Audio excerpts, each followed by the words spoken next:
ఇప్పుడు for each filter find మెథడ్ని ఏంటో చూద్దాం. ఇప్పుడు ఫర్ ఈచ్ అంటే సిమిలర్ టు ఫర్ లూప్. ఇప్పుడు సపోజ్ లెట్ డేటా ఉందనుకో, data maybe 1, 2, 1, 2,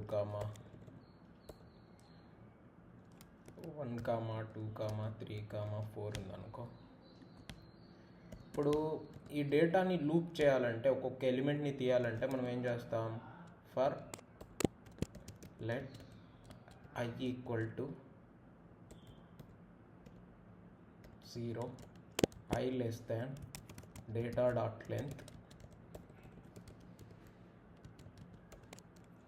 I plus plus, or ఇక్కడ let n equal to data dot length ఆ n ఇక్కడ పెట్టుకుంటాం. ఇది మనం యాక్చువల్గా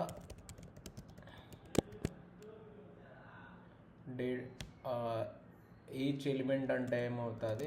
let each is equal to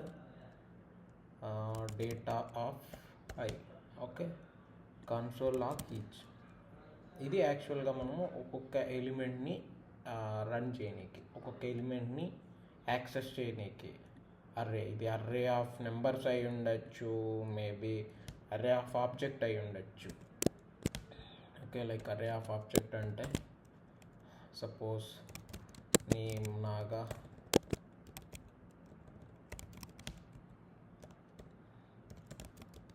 age 1, ఇంకొక ఆబ్జెక్ట్ అయి ఉండొచ్చు నేమ్ రాజు, ఏజ్ 23. సో ఇలా ఒక్కొక్క ఆబ్జెక్ట్ని యాక్సెస్ చేయడానికి ఆబ్జెక్ట్తో పాటు ఇండెక్స్ కూడా యాక్సెస్ అవుతూ ఉంటుంది. ఓకే, కన్సోల్ లాగ్ లూప్ చేసి ఇండెక్స్ ఐ వాల్యూ కూడా. సో ఇప్పుడు చూస్తే 0th ఎలిమెంట్లో ఇది ఉంది, 1 ఎలిమెంట్లో ఇది ఉంది. మీకు ఈ కాన్సెప్ట్ ఆల్రెడీ తెలుసు అనుకుంటా. కానీ for each method, filter method, find methods ఇవన్నీ వచ్చేసి అర్రే మెథడ్స్ అనమాట. అంటే ఒక అర్రేకి కొన్ని specific types of methods or functions మనకి ఫ్రీగా ఇస్తారు. ఇట్లా n సపరేట్గా డిక్లేర్ చేయటం, ఇక్కడ సమ్ కోడ్ లాజిక్ రాయటం, ఏంటి I equal to 0, I less than n. ఇవి ఆల్మోస్ట్ మనం చాలా లూప్స్కి ఇవి కామన్గా ఉంటాయి కాబట్టి. సో ఈచ్ అంటే డేటా ఆఫ్ ఐ అని, వీటికి కొన్ని మెథడ్స్ ఉంటాయి. సో దీన్నే ఫర్ ఈచ్ లూప్లో చేయాలంటే ఎనీ అర్రే డేటా వేరియబుల్కి, ఎనీ అర్రే డేటాకి ఈ మెథడ్స్ అన్నిటికీ యాక్సెస్ ఉంటుంది అన్నమాట.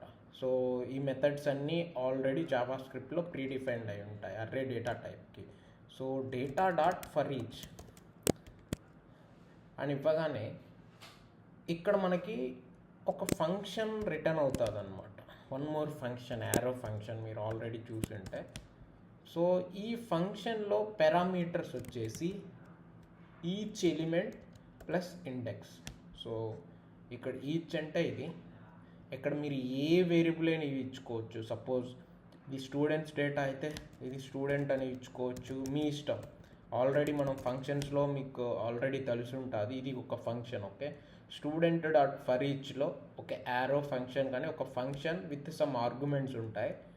ఆ ఆర్గ్యుమెంట్స్ ఆర్ పారామీటర్స్లో ఫస్ట్ది వచ్చేసి each element, second argument, second parameter వచ్చేసి ఇండెక్స్.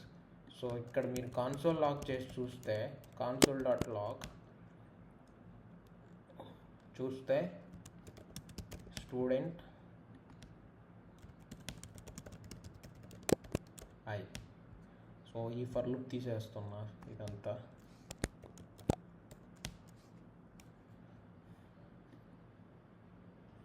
సేమ్. ఓకే, ఇది for loop. For each loop ఏం చేస్తుందంటే ఫర్ లూప్ని సింప్లిఫికేషన్ చేస్తుంది అనమాట. సో ఇక్కడ మీరు ఏదైనా అనుకోండి, ఆర్గ్యుమెంట్ ఇది ఈచ్ అర్రే ఐటెం వస్తుంది, దాని ఇండెక్స్ వస్తుంది. ఓకే, సో దీని సింటాక్స్ బాగా చూస్తే, ఈ ఫర్ ఈచ్ లూప్ సింటాక్స్ చూస్తే data dot for each. Okay, method లాగా కాల్ చేస్తాం. దీని లోపల ఒక function, okay, arrow function. Okay, బాగా చూస్తే డేటా డాట్ ఫర్ ఈచ్, ఇక్కడ ఒక యారో ఫంక్షన్. దీంట్లో 2 ఆర్గ్యుమెంట్స్ వస్తుంది. First each element, for each అనగానే ఈచ్ అంటే ఒక్కొక్క ఎలిమెంట్ అని, ఈచ్ ఇండెక్స్. ఓకే, ఇక్కడ ఈచ్ ప్లేస్లో స్టూడెంట్ డేటా అయితే స్టూడెంట్, ఆర్ శాలరీ డేటా అయితే శాలరీ, ఈచ్ శాలరీ, ఐ అనేది ఇండెక్స్. ఓకే, సో ఫర్ లూప్లో రాసే లాజిక్ మొత్తం రాయటం అక్కర్లేదు, డైరెక్ట్ ఏ ప్లేస్లో అయినా ఫర్ ఈచ్ లూప్ వాడుకోవచ్చు. Okay, so for suppose age equal to 10 ఉండే వాళ్ళని ఫిల్టర్ చేయాలనుకో, ఆర్ ఎనీథింగ్. ఓకే, సపోజ్ ఇక్కడ salary equal to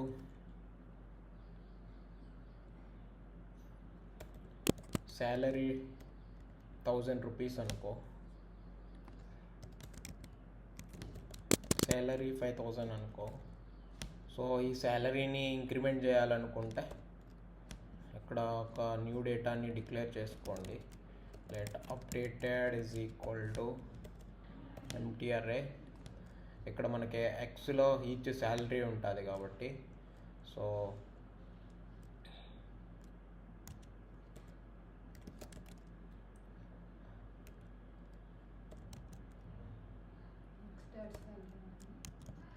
let updated each is equal to X అనుకుంటున్నా. ఆ డేటాని దీంట్లో కాపీ చేసుకుంటున్నా. దీంట్లో updated each dot salary is equal to X dot salary plus ఎంత, ఇప్పుడు 100 రూపీస్ ఇంక్రీజ్ చేద్దాం అనుకుంటాం. Okay, updated dot post equal to updated each. Okay, దాంట్లోకి ఈ సాలరీని పుష్ చేశా. ఓకే, మీరు ఫర్ లూప్లో ఉండే లాజిక్ ఏం రాయటం అక్కర్లేదు. ఓకే, సో ఇక్కడ కన్సోల్ డాట్ లాగ్ అప్డేటెడ్ డేటాని చూస్తే name Naga, something is issue with the name naga, error, unexpected identifier. ఇక్కడ కామా మిస్ చేసాం. ఓకే, సో ఇది ఫర్ ఈచ్ లూప్. సింపుల్. ఏదైనా మీరు ఫిల్టర్ చేసుకోవాలన్నా, ఏదైనా డేటాను లూప్ చేయాలి అనుకుంటే డైరెక్ట్ ఫర్ ఈచ్ లూప్కి వెళ్ళచ్చు. సో ఇది క్లియర్. మీరు ఎలా అయినా వాడుకోండి. ఈ డేటా ఇండెక్స్ని వాడేటప్పుడు ఫర్ ఈచ్ లూప్ వాడండి. Simple. Okay, so next filter మెథడ్కి వెళ్దాం. అసలు ఫిల్టర్ అన్నా కానీ సేమ్. సో ఎక్కడ కూడా ఫిల్టర్ ఏముంటుంది, data dot filter, syntax same. Okay, so ఇది కూడా ఒక ఫంక్షన్ని రిటర్న్ చేస్తుంది. ఈ ఫంక్షన్లో కూడా సేమ్ డేటా కామా ఇండెక్స్ ఉంటుంది. ఓన్లీ ఇక్కడ తేడా ఏంటంటే ఇది ఒక డేటాని రిటర్న్ చేస్తుంది ఒక ఫంక్షన్ లాగా. సపోజ్ మీకు ఎలా చెప్పాలంటే, మీరు ఒక ఫంక్షన్ కాల్ని క్రియేట్ చేస్తే న్యూ డేటా టైప్ని, న్యూ డేటాని ఫంక్షన్ రిటర్న్ చేస్తుంది. సేమ్ ఈ ఫిల్టర్ మెథడ్ కూడా మనకి ఒక అర్రే ఆఫ్ డేటాని రిటర్న్ చేస్తుంది. సో దాన్ని నేను ఇప్పుడు రిజల్ట్ ఈక్వల్ టు అని పెట్టున్నాను అనుకో. సో ఇక్కడ నేను ఫంక్షన్ లోపల రిటర్న్ ట్రూ అని ఇచ్చాను అనుకో.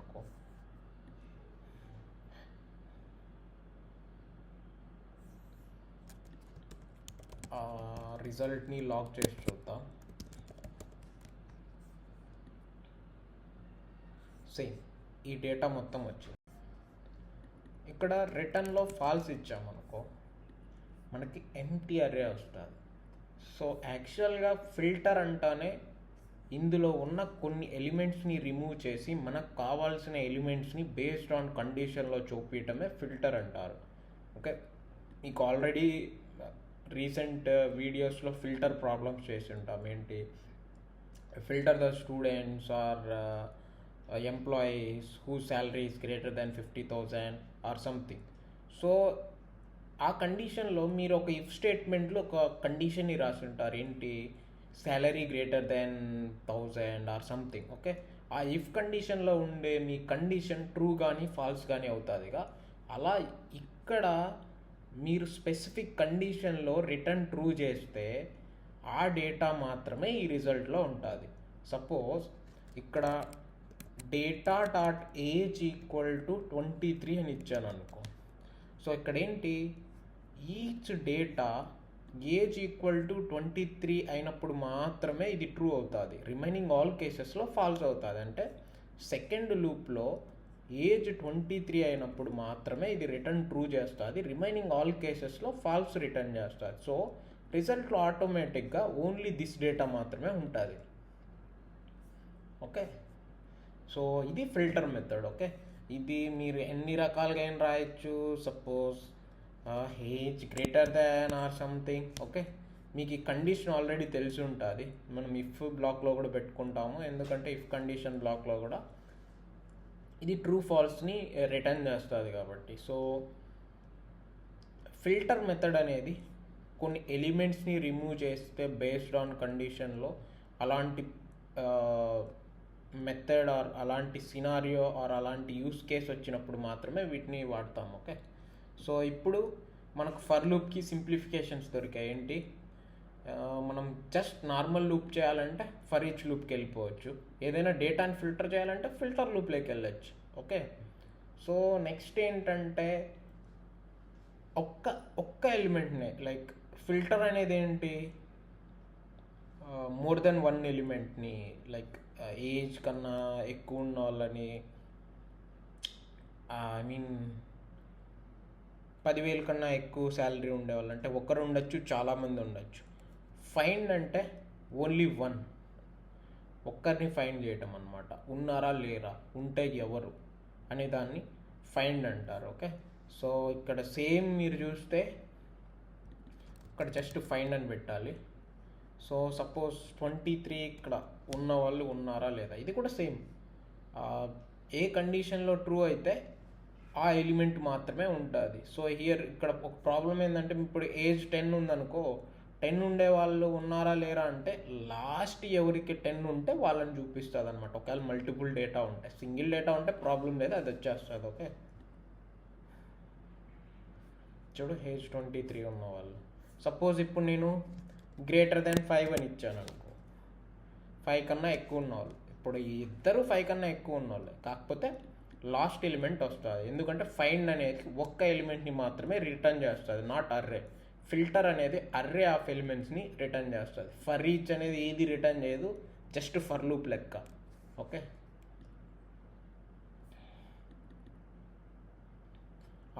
మేబీ లాస్ట్ ఎలిమెంట్ కాదు, ఫస్ట్ ఎలిమెంట్ ఏదైతే ఫస్ట్ ట్రూ అవుతుందో అక్కడి వరకు వచ్చేసి ఫర్ ఈచ్ లూప్ ఆగిపోతుంది, not lost element. Okay, same మీకు ఇప్పుడు for each loop, filter loop, find loop తెలిసింది అనుకుంటా. ఫర్ ఎగ్జాంపుల్ ఫైండ్ ప్రాబ్లమ్స్ ఎలా ఉంటాయంటే, 1 lakh అబోవ్ శాలరీ ఉండే వాళ్ళు ఎవరైనా ఉన్నారా, ఉండే వాళ్ళ పేరు ఇవ్వండి అనేది. ఓకే, ఇది ఎలా ఉంటుందంటే 1 lakh శాలరీ ఉండే వాళ్ళందరినీ, అందరి డేటా నాకు ఇవ్వు అని అనటం. ఓకే, సో ఇదైతే అట్లీస్ట్ 1 డేటా, అది కూడా first data. Okay, for each, filter, find. So ఈ 3 ప్రాబ్లమ్స్ చాలు. వీటికి ఎగ్జాంపుల్స్ కూడా లాస్ట్ ఇచ్చిన ఫర్ లూప్లో మీరు ఏం చేస్తుంటారో అవన్నీ ఫిల్టర్, ఫైండ్, ఫర్ ఈచ్ లూప్లో చేయండి. ఎగ్జాంపుల్స్ కూడా డిఫరెంట్ ఏమొద్దు, సేమ్ ప్రాబ్లమ్స్ చేస్తే అప్పుడు మీకు డిఫరెన్స్, కోడ్ ఎన్ని లైన్స్ రెడ్యూస్ అవుతున్నది అనేది మీకు ఒక క్లారిటీ వస్తుంది. ఓకే.